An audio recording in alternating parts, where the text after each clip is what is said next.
কি হে বন্ধু, এখানে কি করছো? কি ব্যাপার হে বন্ধু? এই বসে আছি।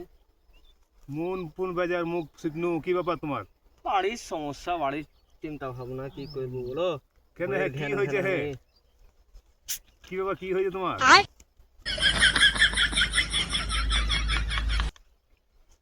কি আর করবো বলো, এই আসলাম একটু শান্তিতে ফাঁকা জায়গায় বসে থাকবো, বসে থেকে একটু আরাম করে বিষটা খাবো মনে করলাম, মনের টেনশনে।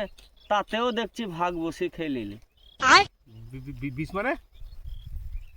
ওই তো ওই বোতলে বিষ ছিল, খাবো বলে আসলাম। হ্যাঁ, Muy amore, muy amore.